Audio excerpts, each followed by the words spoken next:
aabii wuxuu dhahay waxaan jeclaystay markaan dhinto ama aan geeriyoodo oo jannada ilaahay ii qadiro oo jannada aan tago in aan noqdo xurul cayn oo dumar ah.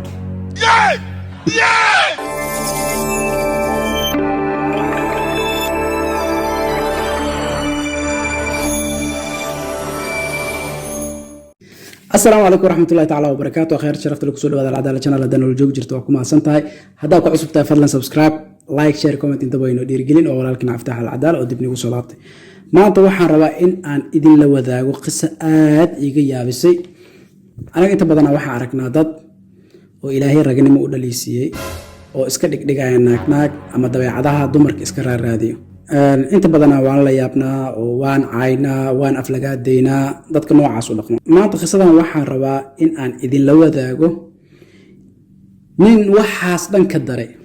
qisadan waxaa soo wariyay Sheikh Cabdiraxmaan ibn Jawz wuxuuna ku soo wariyay kitaabkiisa lagu magacaabo Akhbaarul Hamq wal Muqaffiliin oo macnaheedu tahay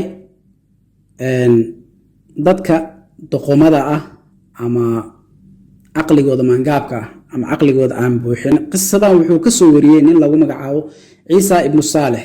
Ciisa ibn Saalix wuxuu ahaa nin madax ah oo u taliyo ardu Shaam gaar ahaan Suuriya.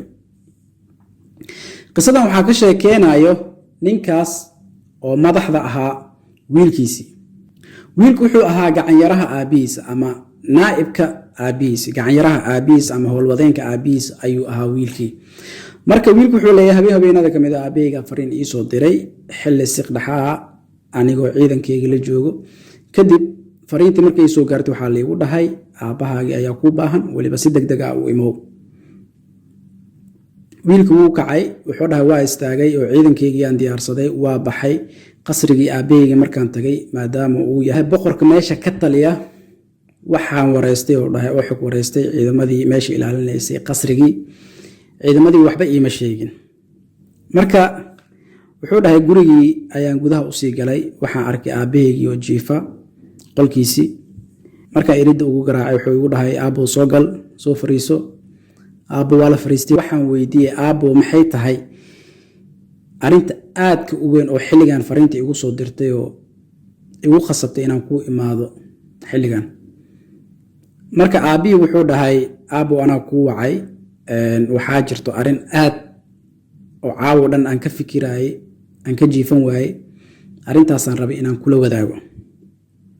wiilkii yaaban ayaa wuxuu yidhi haya aabo soo hadal, bal maxay tahay arintan aadka u weyn oo ka jiifan weyse.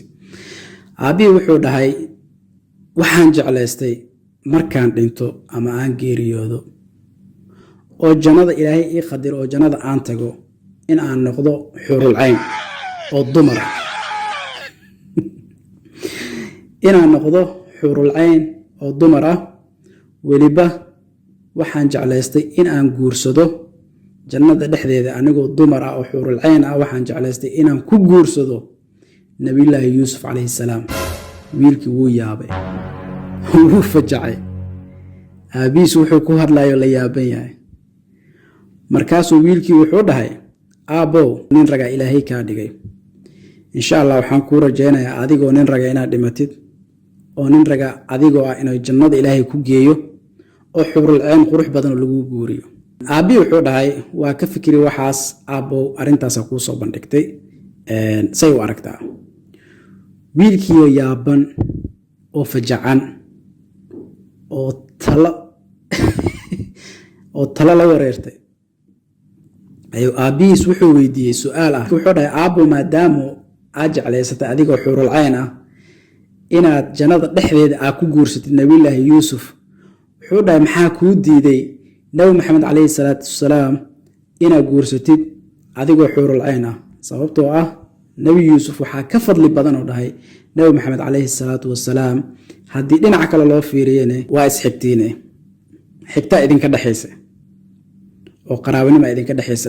aabii wuxuu dhahay waa ka fikiray arintaas, wax badanaan ka fikiray, balse waxaan diiday oo dhahay aabii haddii aan nabi maxamed calayhi salaam aan guursado jannada dhexdeeda waxaan ka baqay ama aan ka cabsoonaya inay Caaisha رضي الله عنها إيجا حناخذو أما إيجا مسيرتو أبي سيداسو كجوابي نينك ساسو هادلا وانين بقرة وأرض الشام قار كميدا أطالية مركا بل إذيك سيدين لطهاي رأييني كل دقن مديسي وموقتاي رأييني سو إذن ليهاي intaasaan jeclaystay in aan idin la wadaago dhammaan asxaabteeda waa ku mahadsantihiin haddii aad u baahan tahay qisadan waxaa ka baari kartaa ama aad ka soo heli kartaa kitaabka uu leeyahay sheekh cabdiraxmaan ibnu jaws kitaabkiisii al-akhbaar alxamq walmuqafiliin ayaa ka soo heli kartaa insha allah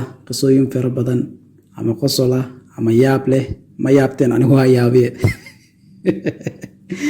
insha allah فيديو وحيقان وبلنا والسلام عليكم ورحمة الله تعالى وبركاته.